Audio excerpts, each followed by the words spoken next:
हूं।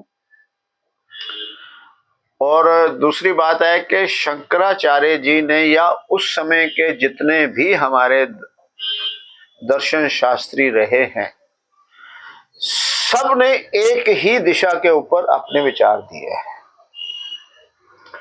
दीदे बार दूसरी दिशा पे भी एक दिशा दिखाने का प्रयास करता है।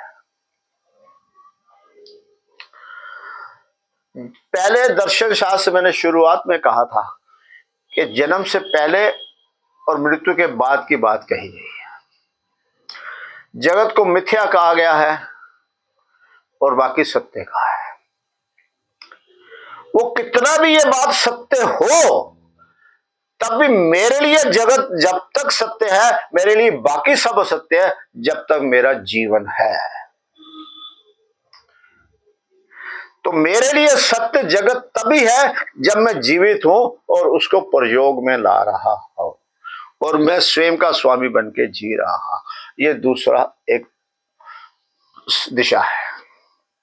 जब तक मैं इसे अपना स्वामी और इसे सत्य नहीं मानूंगा तो मैं जीवित नहीं रह सकता, क्योंकि फिर मैं मुर्दे की तरह ही रहूंगा। और जो जो जीवित रहे प्रोग्रेस उन्होंने ही करी है।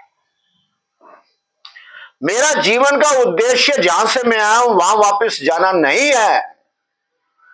वो तो एक प्रोसेस है, उसमें मैं चला ही जाऊंगा।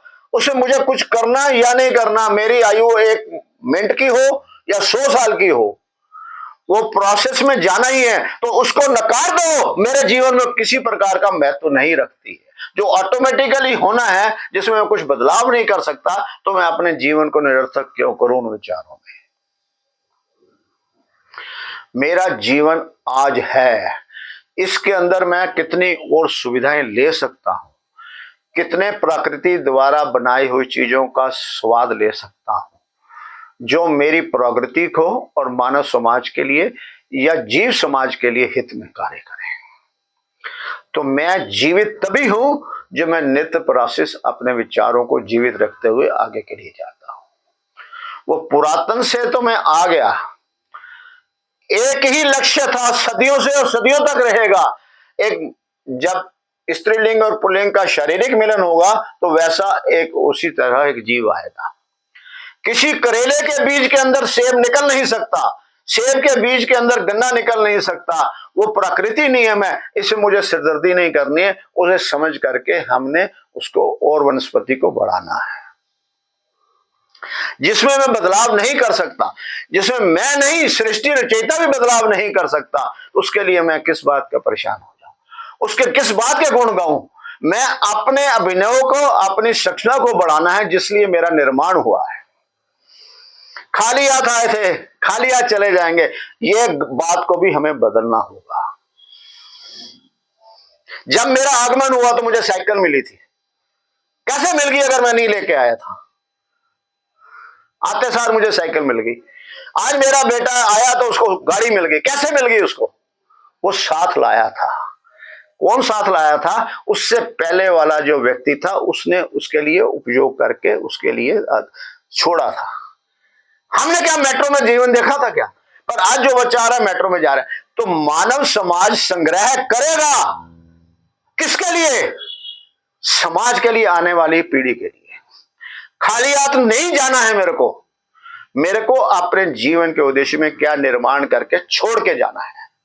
जो आया तो विरासत में मुझे क्या मिला इस समाज के द्वारा, और जब मैं जाऊं विरासत क्या छोड़ जाऊं इस समाज के लिए, यह मेरे जीवन का उद्देश्य होना चाहिए। पूरा जगत भ्रमित है कि मैं सिर्फ पैसा जोड़कर अपनी संतान के लिए छोड़ के जाता हूं। संतान को मैंने पढ़ा दिया, लिखा दिया और वो अपने परिवार का हो गया। अब उसके बाद मैं अगर सक्षम हूं तो समाज के लिए काम करूं। तो हमें पुराने विचारों को ढोना नहीं है, उनके दूसरी दिशा को नवीनतन लाना है। पुरातन और नवीनतन में ये दर्शन शास्त्र को फर्क लाना है। यही सनातन है, यही साइकोलॉजिकल है। आज अगर किसी का बेटा बीमार है, कौन सी ऐसी मां हुआ है कि अपने बेटे को बीमार छोड़ के दवाई जो है किसी और को बेटे को दे दी गई है? वर्तमान में रहती है, वो अपना दायित्व निभाती है। तो हमें उसको छोड़ना। आप कपड़ा मेरे पास कितने हैं? छोड़ के जाऊं, कोई ना कोई तो पहनेगा, किसी ना किसी काम तो आएगा। तो ये खाली हाथ आया वो खाली हाथ जाना, ये संकीर्णता है।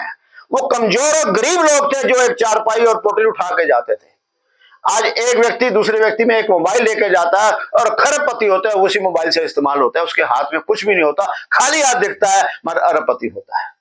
तो अगर यहां नवीनतम है तो अपने भीतर के पुराने विचारों को बदलना ही नवीनतम है। यही दर्शन शास्त्र है, यही दर्शन शास्त्र है। पुराने हमारे उद्देश्य सम्माननीय है, माननीय है, वो एक दिशा है, हमें दूसरी दिशा को भी देखना है। दीदे वारिस को नित्य प्रति प्रसादी करता है और बड़े जोर से कठोरता से आज शब्दों का इस्तेमाल करा है, तो इसके लिए मैं माफी भी चाहता हूं, मगर जब दृढ़ता और संकल्पित नहीं करें तो असर भी कम होता है। आनंद आनंद आनंद। तो दिव्यवान जी का ये अपना जो दर्शन है, आज उस पर बातचीत हो रही है और हम लोग इसको और आगे बढ़ाएंगे और आगे बढ़ाने